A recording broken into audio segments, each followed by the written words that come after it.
CBWAC y el Centro de Investigación Interdisciplinaria de la Facultad de Filosofía presentan Tiempo y Memoria con Cecilia Figueroa.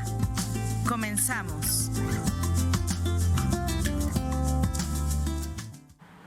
Buenas tardes, bienvenidos a una emisión más de este programa. Hoy vamos a hablar de ritualidad en dos escenarios diferentes, en Amealco y en algunas comunidades de Guanajuato. Y para ello nos acompaña el maestro en estudios antropológicos en sociedades contemporáneas, egresado de esta casa de estudios, e investigador del Centro INA Querétaro. Él es Ricardo López Ugalde. Hola, Ricardo, gracias por acompañarnos. Hola, muchas gracias a ti, Ceci, por la invitación y pues es un honor estar por aquí con tu Gracias. auditorio. Oye, pues hablábamos fuera de cámara que tú te has especializado en estudiar, entre otras cosas, la ritualidad y tu tesis de maestría justo es respecto de los conflictos que hay en torno al manejo del agua y a la apropiación del agua en San Ildefonso, Tultepec, Amealco, y la ritualidad que hay en torno a este líquido, que infiero que para ellos es sagrado. Entonces, ¿nos puedes hablar un poco primero de esta problemática que hay en torno al agua? Sí, bueno, muchas gracias. Pues es una tesis que hice precisamente a partir de ciertas problemáticas que eran recurrentes en mi trabajo de investigación. Yo ya estaba trabajando en la zona de Amealco desde hace algunos años y pues bueno, la gente nos pedía que, bueno, nos compartía esas inquietudes en relación a el cuidado del bosque, el cuidado del agua, principalmente. Entonces, pues bueno, el tema gira en torno en esta tesis al manejo de los manantiales en esta comunidad ñañú. Y pues bueno, era recurrente este tipo de problemáticas, algunas amenazas evidentes, algunos que derivó en algunos conflictos entre algunas autoridades municipales de ese entonces y también entre algunos vecinos, ¿no? Por pues, lograr acceder de manera más amplia y de manera más compartida al agua de estos manantiales que se encuentran en la zona de bienes comunales del ejido de San Ildefonso. Entonces, pues bueno, ahí nos centramos un poco en la investigación y pues ahí pues la tesis trata de aportar en ello. Oye, sin quererme ver muy maniquea, yo lo interpreto así, como sucede en todos los rincones del planeta, empresas o propiedad privada, es decir, gente gandalla, aliado siempre con el poder político, es decir, con el gobierno en turno o con el grupo en el poder, queriendo apropiarse de lo que pertenece a las comunidades, ¿no? En este caso, una comunidad indígena, ñañó. Vamos a decir nombres: Kimberly Clark yendo a deforestar, algún empresario privado en contubernio con el gobierno municipal en turno, apropiándose de un manantial de esa comunidad, porque está haciendo un negocio de carpas, ¿no? de estos peces, y la comunidad no se ve beneficiada, pero vemos estos intereses de facto, pues que son rapaces de depredadores y gandallas, queriendo meter las manos en esta comunidad. Perdón por lo maniquea, pero ¿es así? Sí, bueno, un poco yo en la tesis parto de algunas propuestas teóricas que precisamente tratan de analizar cómo ciertas regiones del planeta, en ciertas regiones del país, en México, pues se viven contrastes muy fuertes. Por una parte, una marginación económica muy acusada por parte de las poblaciones, en este caso indígenas, pero por otro lado la riqueza de recursos naturales, y pues esto se vuelve pues de alguna manera una zona de interés para pues intereses económicos, intereses políticos, para poder extraer, usar y pues generar manejos de estos recursos naturales que no necesariamente benefician a las poblaciones de donde se extraen, es decir, a sus territorios. Entonces, pues en Amealco ya se habían presentado algunos casos en relación, por ejemplo, al tema del agua, hace algunos años, desde que hice la tesis, habían pasado algunos años cuando hubo un interés muy fuerte por parte de la administración estatal en esa época para trasvasar agua de los mantos acuíferos del norte de Huimilpan, esta zona más pegada como hacia, bueno, rumbo hacia Huimilpan, y que, pues bueno, generó una movilización por parte de algunos ejidos y comunidades de esta zona. Pasa esto en donde, pues bueno, una administración municipal les surge el interés de aprovechar el agua de uno de estos manantiales de San Ildefonso para promover un proyecto productivo en torno al criadero de carpas. Lo que sucede es que, pues bueno, no hubo una consulta a las comunidades, sobre todo a los usuarios reconocidos de estos manantiales, y pues bueno, deriva en un conflicto que pues afortunadamente la comunidad y sobre todo no solo los regantes o los agricultores que usaban esta agua, sino que se unió la comunidad de buena parte de los barrios de San Ildefonso para defender este manantial. Me dices que incluso hubo policías que no dejaban entrar a las personas de la comunidad para hacer uso del agua, ¿verdad? Lo cual es gravísimo porque pues el manantial es de la comunidad, ¿no? Sí, de hecho, este manantial, pues bueno, se reconoce como parte del territorio de San Ildefonso. En términos agrarios, pues está dentro de la zona de bienes comunes del ejido, pero hay digamos, un uso reconocido a través de una concesión de agua que les dio la Comisión Nacional de Agua a un grupo de agricultores, y pues bueno, de esa manera se venía manejando. Pero surge esta iniciativa de esa administración municipal, y lo que sucede pues es que en algún momento, nos contaban las personas, mandaron policía municipal a resguardar el espacio, pues para evitar que hubiera que estuvieran interfiriendo en el desarrollo de este proyecto productivo, ¿no? Esto pues de alguna manera encendió más los ánimos de las personas, pues suponiendo y evidenciando pues que se estaban llevando y que se estaban apropiando de un bien y de un recurso que era de ellos. Ahora, en cuanto a la ritualidad,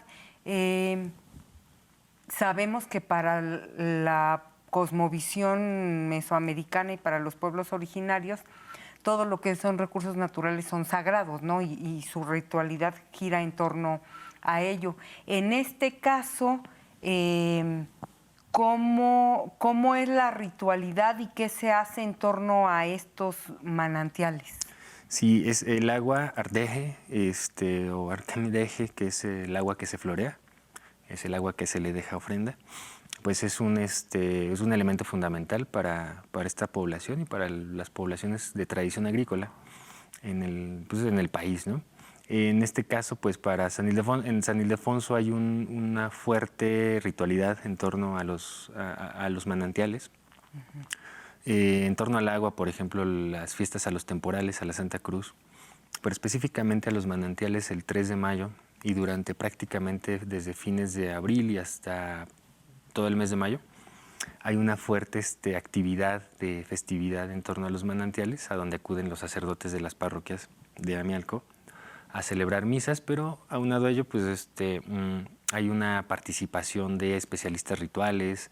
En algún momento hubo también música ritual con tambor y violín, rezanderos, y pues la gente ofrendando al agua, ¿no? Hay una lógica muy interesante que nos compartían nuestros compañeros y amigos de allá de San Ildefonso, en donde pues para ellos el agua era, al estar este manantial, esta naciente de agua en las inmediaciones del bosque de San Ildefonso, pues el agua de alguna manera era la sangre del bosque, era la sangre de Dios.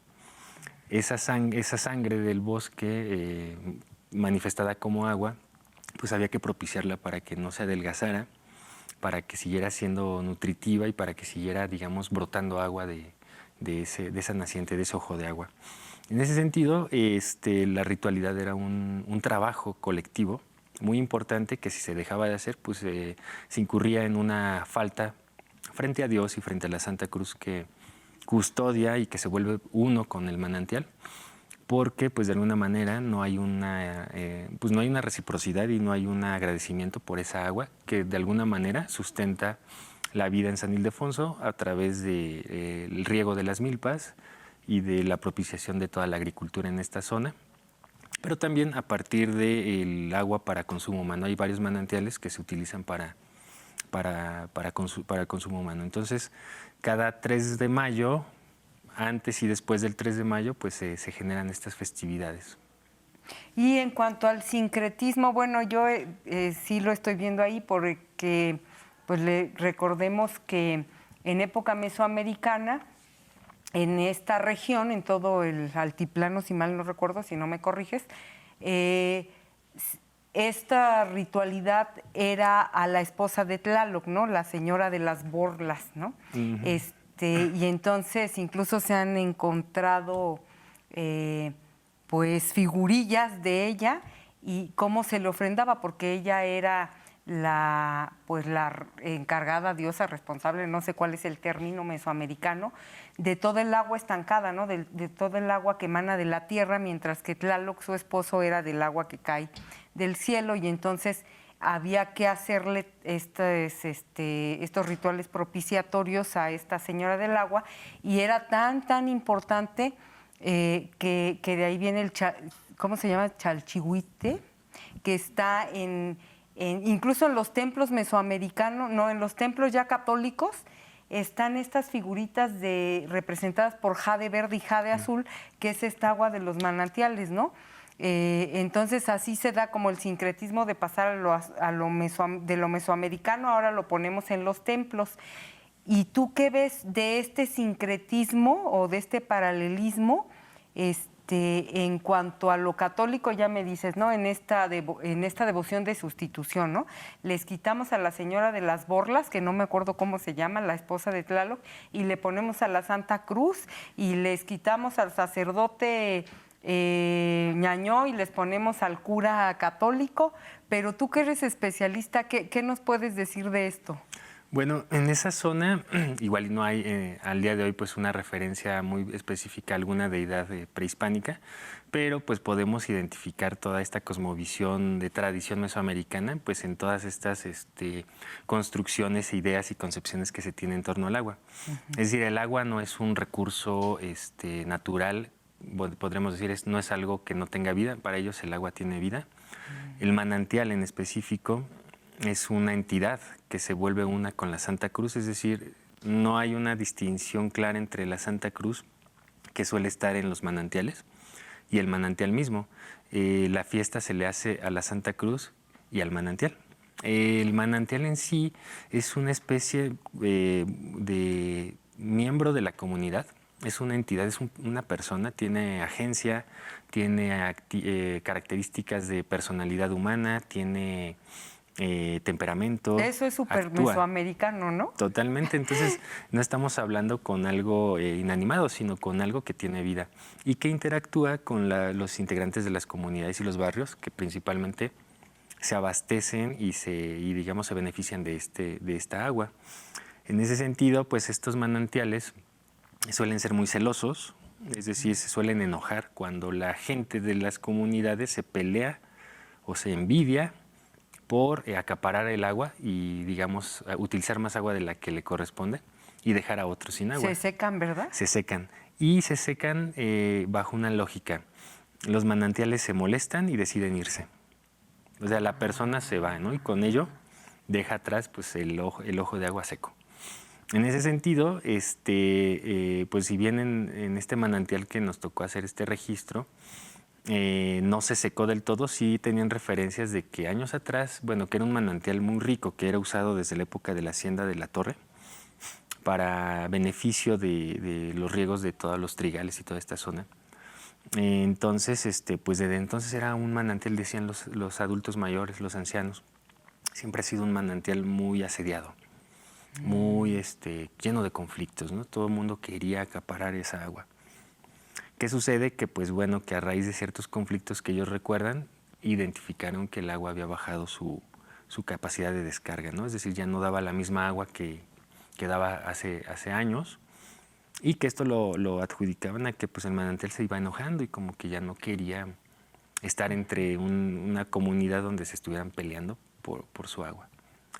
Eso sucede también con otros casos que conocemos, digamos, más y que son más constantes en los valles centrales de Querétaro, con este personaje mítico del Chan, que pasa lo mismo en el Marqués, donde pues el Chan se molestaba, se enojaba, le daba pena la interacción con ciertas personas y agarraba y se iba al Cerro del Zamorano y pues la gente, para atraerlo nuevamente y que volviera a brotar agua en esos manantiales, acudía hasta el Cerro del Zamorano a llevarle fiesta, a llevarle música, a llevarle ofrendas y volverlo a encantar y volverlo a traer a los valles, ¿no? Hay mucha similitud. Una hipótesis que tengo pues es que es el mismo personaje, solo que pues bueno, acá en esta zona de los valles recibe el nombre del Chan y en Namialco simplemente es Arpote, que es el manantial, y en algunas zonas de San Ildefonso el Arcarmdeje, que es el agua que se florea o el agua que se le pone ramas verdes, o que es el agua a la que se le deja una ofrenda, ¿no? Oye, pasando a la ritualidad de las ánimas, que también me pareció muy interesante, acabas de dar una conferencia, está ahí en YouTube, ahorita nos dices cómo la podemos Claro. buscar. Pero esto de la ritualidad de las ánimas, ¿no? Le pusiste además un nombre bellísimo, el banquete de las ánimas, ¿no? Sí. Y esta investigación antropológica la haces en una zona de Guanajuato que tiene que ver con el río, ¿cómo se llama la región? El río Laja. El río Laja. Platícanos de esto, porque ¿sabes qué? Te decía que le estaba viendo y eso de los atoles y los caldos para las ánimas, todo eso me parece mágico. Platícanos de esa investigación, por favor. Sí, es una investigación que comencé a hacer en el año 2018, 2019. Y es una investigación que traté de extenderla hacia la zona de Guanajuato porque pues hay varios elementos culturales que se comparten con la zona de Querétaro, la zona de Ñañú de Querétaro. En esta zona del Alto Río Laja, en los municipios de Dolores Hidalgo principalmente, una parte de San Miguel de Allende, pues hay una celebración muy importante a las ánimas fundadoras, que son los antiguos difuntos que fundaron la comunidad o que fueron los que principiaron la comunidad. Para rendirles homenaje y agradecerles por todos los beneficios del año, pero principalmente por haberles dado a las personas las posibilidades económicas y de salud para sacar la fiesta patronal. Unos días después de la fiesta patronal de estas comunidades, en Dolores, se realiza un banquete que es específicamente para las ánimas, es decir, no se hace el Día de Muertos como normalmente se hace en otras comunidades o en otras zonas del país, sino es después de las fiestas patronales, a veces 4 días después, a veces 3 días después. Y tiene esta finalidad, agradecerles porque se sacó la fiesta, pero también para recordarlos como los que hicieron la comunidad, los que la construyeron. En estos banquetes, pues lo que se ofrenda son principalmente caldo de res y atoles. Y tortillas selladas. Estas tortillas selladas con motivos religiosos, con tintura de una planta que se llama muicle. Y esos son los 3 alimentos que se ofrendan, además de otras comidas, ¿no? Pero estos alimentos se realizan y los primeros que deben comer estos alimentos son las ánimas fundadoras. Una vez que ya se les fue a depositar su platillo al templo principal de la comunidad, el resto de la familia ya puede comer del caldo de res que se hizo en la casa o de los atoles.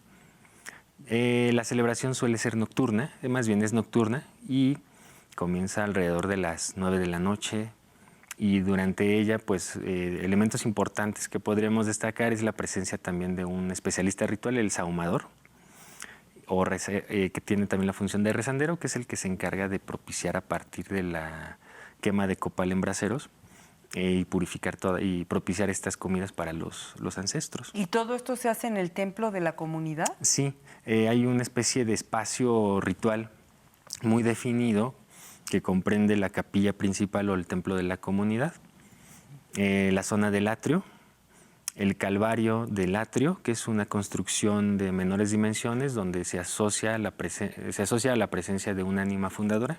Es decir, en esa construcción que está frente al templo principal, pero dentro del atrio, habita también un ánima y pues normalmente está asociada a la cruz, una cruz de ánimas antigua que está depositada en su interior. Y este espacio ritual que platicamos se extiende hacia la parte externa del atrio del templo para llegar hacia otro calvario de un ánima antigua que se encuentra normalmente enfrente de todo este conjunto arquitectónico del templo y el atrio. Hay una procesión que inicia en el interior del templo para sacar la imagen, todas las ofrendas que se van a dejar a las ánimas fundadoras, y hace este movimiento en línea para salir hasta el calvario principal, que es el que se encuentra fuera del templo, afuera del atrio, y regresa nuevamente hacia el calvario del atrio, y pues todo termina cuando ya se depositan todos estos caldos en una mesa que tiene la función de ser el banquete, pero también representa una especie de velorio, ¿no? Hay una serie de elementos que están asociados pues, al velorio de una persona, de un difunto. En este caso, pues los difuntos de los antiguos habitantes, los fundadores del poblado.